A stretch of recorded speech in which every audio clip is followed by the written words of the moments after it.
Hello everyone, happy Wednesday. We are checking out I-64 in Lexington, Virginia. The roads are dry, no snow in the ground because it all melted across the region. A couple of us had some snow though in the higher elevations a little bit earlier today. Now going forward, we do have a change in the weather pattern. Matter of fact, what we are going to see is more sunshine. We did not have that in the month of January. We had 65 days where at noon it was cloudy in Beckley compared to an average of 56 of those hours. And in Bluefield the same way. We had more hours than normal where it was cloudy at high noon. We chose noon because that's the brightest part of the day. We have a couple of snow flurries moving across Nicholas County, but we are not expecting any accumulation from that. We will break for sunshine tomorrow as temperatures zoom into the 40s during the afternoon. We are all stuck in the lower 30s right now, and temperatures will go down a few more degrees.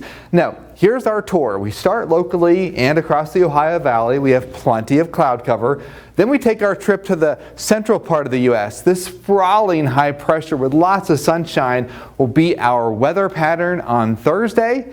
And then what ABC will probably talk about is this atmospheric river, this rain and snow heading into the parts of the west. That is not going to impact our weather.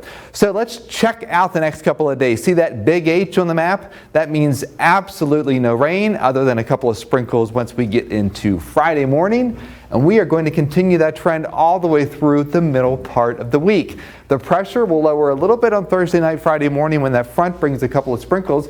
Otherwise, the pressure is fairly steady through the middle part of the week. In a typical super El Nino, when we get into February, first 7 days we're sailing high, warm. Then we usually get a cold spell in the middle part, and then it warms up.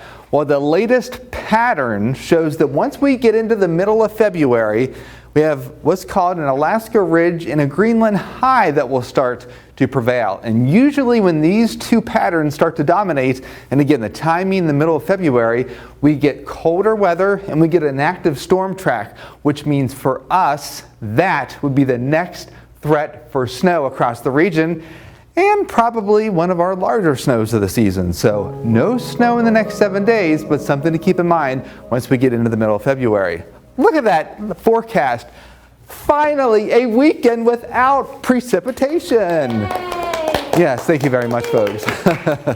What we do have to talk about is a couple of drips on Friday and some fog in the morning over the weekend, but our temperatures in the 40s and 50s, overnight lows down to the 20s. So I cannot complain one bit. It looks like we're going to have a really nice week up ahead. We are. Nice stretch of weather. That'll probably linger, like I said, through about the 14th of the month, and then we get our likely snowstorm, I think. Just in time for Valentine's Day. That's amazing. That's the best 7-day forecast I've seen in a long time. All sun, no rain this weekend. I hope that stays. And then it will. Just tell that Alaskan Ridge to get out. Get out, right? Get out of here. We don't want that. We want to go keep this sunshine going. And the sunshine just makes me happy. Yeah, I'll just keep remembering that whenever the snow does come down. And how many days until spring? Do you know that off the top of your head? Let's see. I guess that's March 21st. And today is the 31st. We have 29 days in February. So 29 plus 21 is 50? 50. That's not too long of a wait. Yeah. All right. Thank you, Chad. Now we have more news coming up after this. I did not